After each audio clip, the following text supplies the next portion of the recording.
Disclaimer dulu, channel gue The Xiao Village ini biasanya membahas tentang sejarah China dan apapun yang berhubungan dengan China.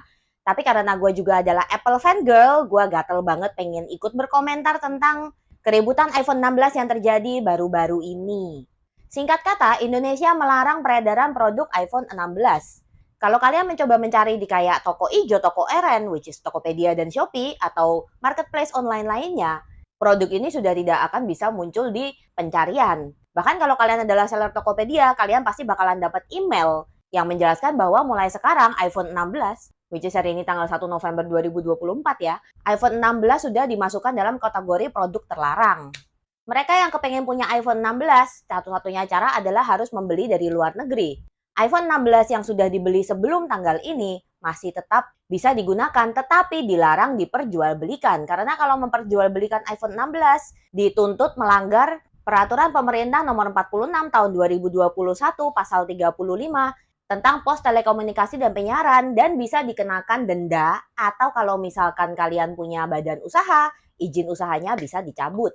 Sementara iPhone yang diperjualbelikan setelah tanggal ini diancam IMEI-nya bakalan dinonaktifkan. Mungkin ada yang bertanya, emang kalau dinonaktifin kenapa? Apa sih IMEI itu? IMEI atau International Equipment Mobile Identity adalah nomor unik berupa 15-16 digit. Biasanya dicetak di bagian belakang perangkat atau kalau misalkan perangkatnya itu yang tipikal baterainya bisa dilepas pasang, dicetak di baterainya atau kalian bisa cek juga dari settings nomor IMEI-nya berapa. Nomor IMEI ini digunakan untuk mengidentifikasi perangkat seluler di jaringan seluler. Jadi kalau misalkan kalian kehilangan perangkat yang punya nomor IMEI ya, handphone atau tab yang bisa dimasukin SIM card, kalau mau repot ya, sebenarnya kalian bisa melaporkan nomor IMEI ini ke operator seluler supaya nomor IMEI ini diblokir. Dan kalau udah diblokir, mau dimasukin SIM card dari negara manapun, perangkat ini tidak akan bisa tersambung ke jaringan seluler. Nggak akan bisa dipakai SMS lah, WhatsApp-an lah, telepon lah, bahkan juga tidak bisa mengakses data internet. Jadi bisa dipahami mengapa ancaman menonaktifkan IMEI ini adalah ancaman yang sangat mengerikan. Pokok permasalahan dari pelarangan iPhone 16 ini ada pada tuntutan Indonesia terhadap pihak Apple untuk memenuhi TKDN alias tingkatan komponen dalam negeri. Jadi TKDN ini adalah persentase kandungan komponen lokal terhadap sebuah produk yang diproduksi di Indonesia.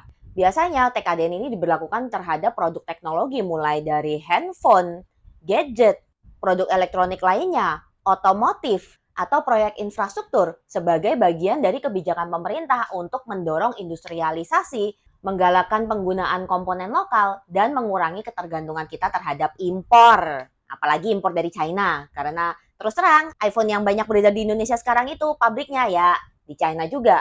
iPhone-nya, walaupun brandnya Amerika, barangnya ya made in China.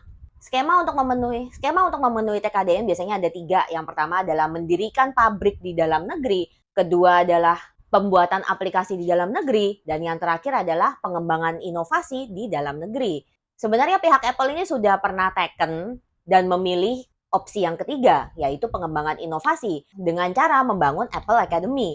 Secara janji sih sebenarnya ada 4 dengan total nilai 1,71 triliun. Sampai sekarang sudah ada 3 Apple Academy yang dibangun. Yang pertama di Surabaya, kemudian di daerah BSD, which is berarti Tangerang, dan kemudian di Batam. Ada rencana untuk membangun 1 Apple Academy lagi di daerah Bali untuk memenuhi syarat pembangunan 4 Apple Academy dan investasi sejumlah 1,71 T karena sampai sekarang investasi yang sudah diluncurkan ke 3 Apple Academy yang sudah dibangun itu baru 1,48 T. Jadi intinya karena si Apple ini mangkir dari janji akademi yang terakhir nggak dibangun-bangun, jadilah pemerintah Indonesia melawan dengan cara melarang beredarnya produk-produk Apple terbaru. Angka investasi Apple di Indonesia sendiri 1,71 T itu terbilangnya sangat kecil mengingat negara tetangga kita Singapura sekecil itu mendapatkan investasi dari Apple sebesar 4 triliun rupiah kalau dirupiahkan. Sementara Vietnam lebih gila lagi mendapatkan investasi total 250 something triliun kalau dirupiahkan dan dibangunnya sebuah pabrik di sana yang memberikan tambahan lapangan pekerjaan baru sebanyak 200.000. Pembangunan pabrik dan investasi ini juga dibayar dengan cara Vietnam memberikan tax holiday kepada pihak Apple selama 50 tahun. Sebenarnya Apple sendiri sudah pernah menawarkan kepada Indonesia untuk membangun pabrik juga di sini dengan syarat yang sama juga yaitu 50 tahun tax holiday, tetapi ditolak. Nah, ini adalah hal yang masih menjadi pro kontra di Indonesia. Di satu sisi, Apple sekarang ini lagi berusaha untuk mendecinaisasi supply chain mereka yang mayoritasnya berasal dari China.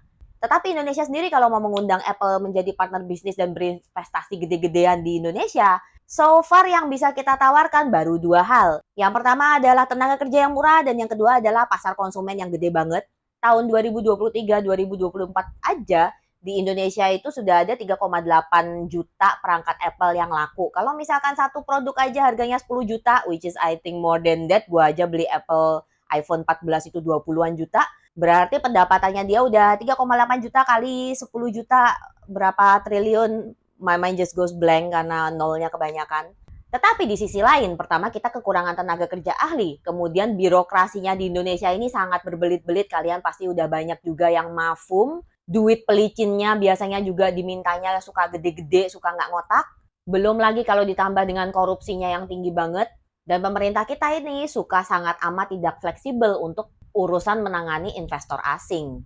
Di sisi lain, memberikan tax holiday selama 50 tahun kepada pihak Apple berpotensi bisa memperbesar angka investasi yang akan diberikan. Kalau nggak salah, yang gue tahu terakhir ketentuan tax holiday itu, sebuah perusahaan harus berinvestasi minimal 500 miliar sampai 1 triliun untuk tax holiday selama 5 tahun. Kalau misalkan mintanya 50 tahun, silakan langsung tawar-menawar dengan Ibu Sri Mulyani. Gue yakin Ibu Sri Mulyani pasti bakalan bisa mengeluarkan penawaran yang akan menguntungkan pihak Indonesia di jangka panjang. Pembangunan pabrik di Indonesia juga bisa memberikan lapangan pekerjaan baru sejumlah ratusan ribu atau mungkin bahkan jutaan yang terus terang sangat dibutuhkan oleh masyarakat Indonesia berhubung melihat banyaknya tingkat pengangguran dan banyaknya para pejuang pencari kerja di Twitter dan platform sosial media lainnya. Dan kita juga akan bisa mendapatkan kesempatan untuk mengaplikasikan ATM, yaitu amati, tiru, dan modifikasi. We can learn a lot from this. Not only about the technology, but also about how they build a multi-trillion dollars company. Jadi tolonglah pemerintah, kalau bisa boleh dipertimbangkan lagi tentang fiscal flexibility kalian.